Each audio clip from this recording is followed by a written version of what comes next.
There is something very shady going on. Let's discuss it. Hi guys, welcome to my channel. In this video today, I'm gonna speak about a man known as Alex Belfield. He used to be at the pinnacle of his sport as a BBC radio celebrity. However, the former BBC radio presenter may want to go to the penal complex after being located responsible for stalking 4 broadcasters that consist including Jeremy Vine. Could this be a grudge of some sort?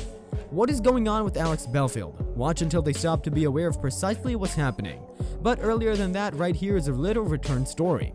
Alex is no doubt a terrific man and a very gifted host, and it's the motive why his YouTube channel, Alex Belfield, The Voice of Purpose, is a remarkable hit. He joined YouTube lore back on the 6th of January 2007, however he made his first ad about 13 years ago. Today he has extra than 360,000 subscribers and extra than 6,300 movies on his YouTube channel. I will be aware that you may be stressed about how a man can go away from his job at BBC and pick out YouTube as an alternative, and if anyone does select YouTube, why no longer both? Statistics say that he solely makes about $2,000 a month from YouTube advert revenues.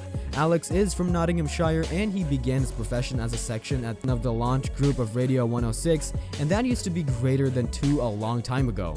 He additionally launched an internet site again in 2012 and he's been producing content material for it.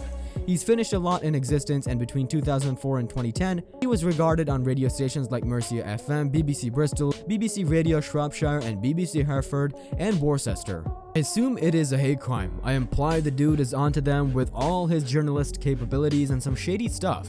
It used to be on Friday the 5th of August when Alex used to be located responsible for 2 counts of stalking that concerned severe damage and misery and 2 different counts of easy stalking at the Nottingham Crown Court after a month-long trial.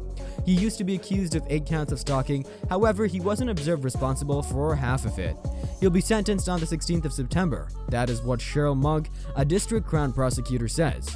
Stalking is a very serious crime that has an extreme effect on its victims. Alex Belfield's conduct in the structure of messages, broadcasts, insults, and threats left his victims apprehensive and anxious.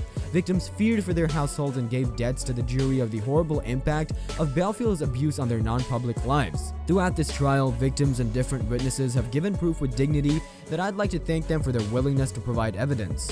Alex Belfield had no qualms about the abuse he surpassed out, in many instances publicly.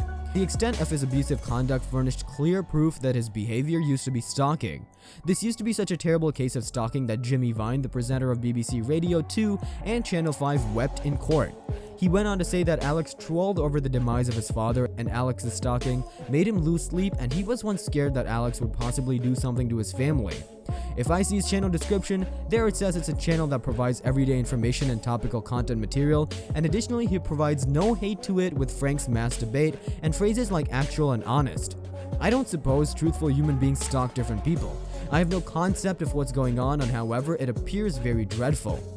I suggest Vine has paranoia now to the factor the place he has put Belfield's photo in the hallway, warning his daughters, asking them to remain from him. Alex Belfield started his fighting in opposition to the BBC after they failed to renew his contract at BBC Radio Leeds in 2011, and they did the proper thing. His movements have been prompted serious alarm and misery amongst his victims, primarily Bernie Keith and videographer Ben Hurst, and he's no longer stopping there. Man, people are struggling already. Why does he have to make matters harder? This ferocious and relentless abuse is really what they said, inflicting emotional and intellectual damage to your fellow colleagues. And throughout the verdicts, he used to be emotionless, a complete creep, and Belfield, at some point of the trial, additionally made some very distressing and gratuitous allegations about his former colleagues.